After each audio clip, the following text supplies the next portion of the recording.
I'm collaborating with several people. How do I structure ownership? Let's go to the vision board here. That's a great question. Uh, okay.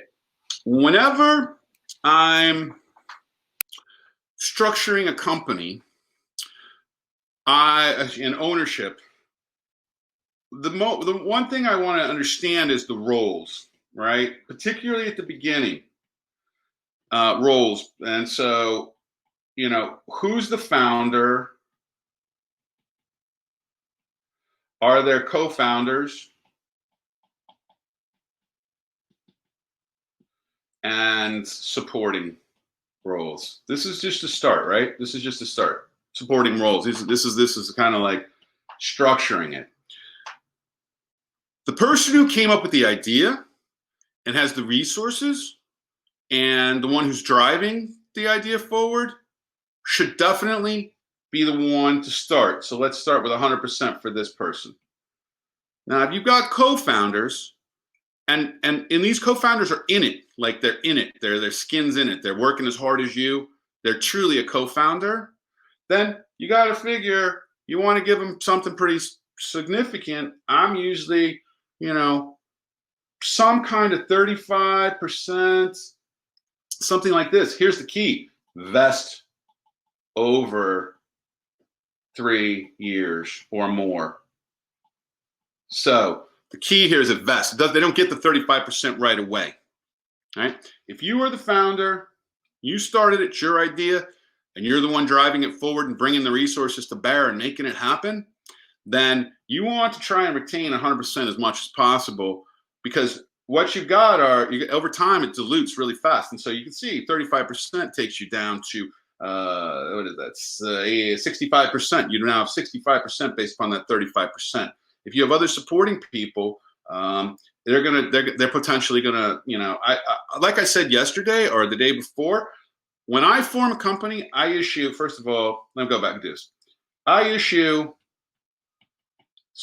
this is start company. I issue 4 million shares, units, whatever you want to call it. I issue those 4 million shares. I then set aside 5%. And that is for distribution to partners, to key people who are working, whether they're co-founders or whether they're there for just at the key moments. 5% of that 4 million then goes to distribution to partners, employees, first employees.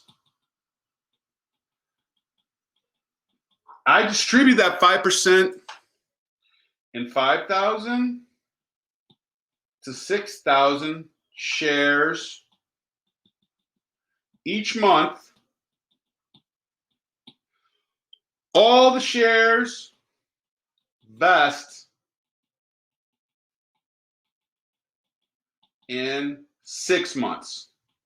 What this means, if somebody decides that they're going to leave, let's say 3 months along, they're like, this is too hard, I'm going to go pick a regular job, they're out, none of those shares vest. Let's say it was 5,000, that would be 15,000 shares that they just walked away from because they didn't vest. It takes 6 months for those shares to vest. So if they leave at any point in that 6 months, none of the shares vest. You could choose to have just the shares that vested each month. So you could choose to have the shares vest each month. But what I found is that people are unpredictable. You don't know how they're going to behave under pressure. You don't know how, because the pressure will get intense.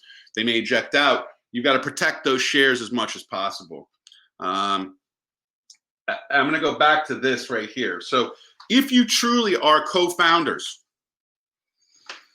and let's say you both or 2 or 3 of you came up with this idea, you've come up with it together, you need to be prepared that somebody on that team will not survive the term and the transformation of the business as it grows. It's just going to happen. Somebody's not going to survive. If there's 3 of you, if there's 2 of you, it just happens over and over again. Somebody just can't move it all the way.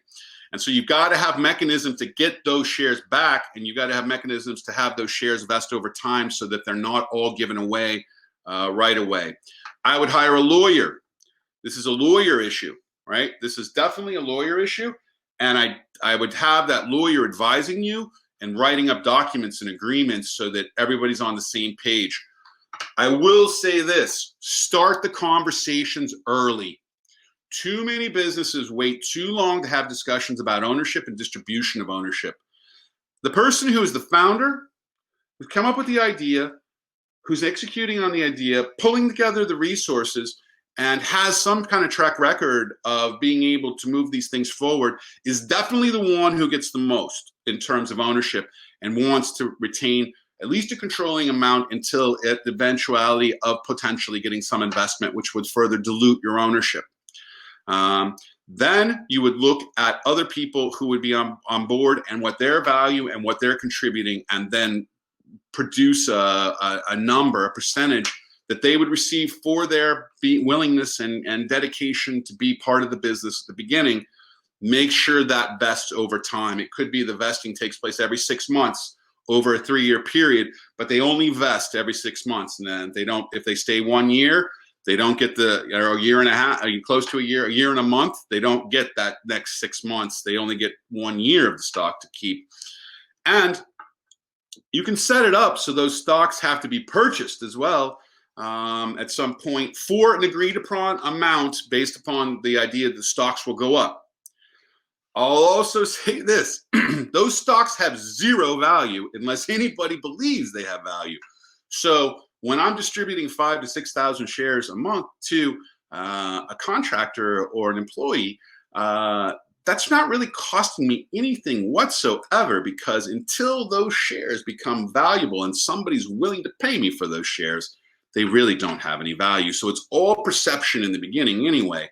What is real is ownership and control of a business and decision-making powers. And so you want to be very judicious and cautious and careful about how you're distributing your ownership and distribution to co-founders or other people associating with your business.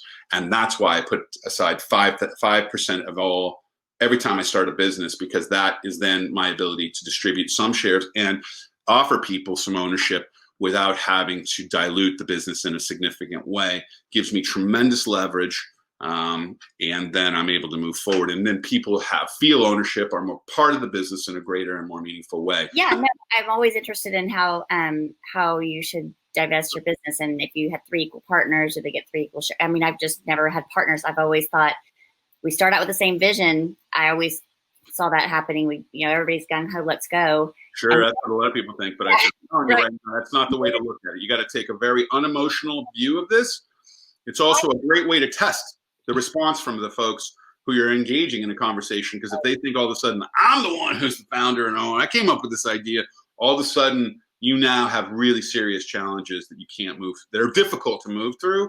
And if you've got 3 people, one of them's not going to make it. Most likely 2 won't. You'll be left with 1. I wasn't intentional leaving my little middle finger there.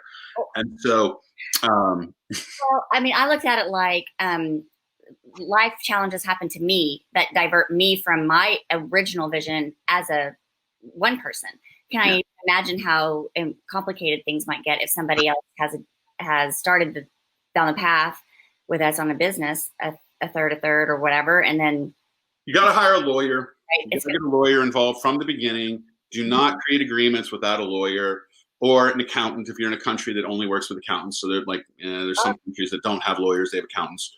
Whatever it is, you've got to have that legal support to make sure that you're doing it right, and then have the conversation early. I constantly run into businesses and I'm like, so who's the decider here? Who makes the decisions? And they're like, we do. I'm like, we do? Who's in charge? We are. This won't work. Somebody needs to be the decider. Even if they don't own a majority of the company, somebody's in the decision-making capacity. It's not everybody making the decision, because especially in a startup and a new business, you've got to move fast. Second thing is, distributing ownership is something that should be done very judiciously and should be talked about and understood. And the person who is the one who's the founder or maybe owns the majority of the company needs to have clarity on how to distribute those shares and that ownership. And it's only a problem when you grow to a certain point and that all of a sudden your business is really making a lot of money, that's when it becomes a problem. You want to take care of this early so it's not something that becomes a hazard or a huge difficulty down the road.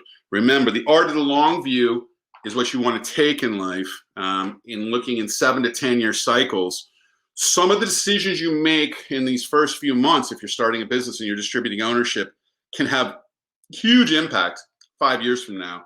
And so getting ownership right is really critical. And also you need to feel comfortable that I got the right ownership, or otherwise as the founder and the person who came up with it, all of a sudden you're feeling like I've just distributed all this ownership and I don't have very much.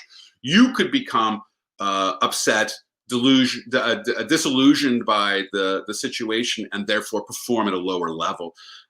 Again, not helping your business. So I can't emphasize how critical it is to get support, legal support, accounting support, to help advise you. People who understand new business formation, not just any lawyer, not just any accountant. They're very different from running a business or having an existing business and supporting them. So this was a great question and very important. I talked about bankers and having a banking friend. You want to have friends with bankers. Bankers are some of the best people to make friends with because you never know when you'll need a banker. Lawyers are the same, right? Lawyers, you want to identify. I've been working now for 20 years with my lawyer, and I don't ever see that changing.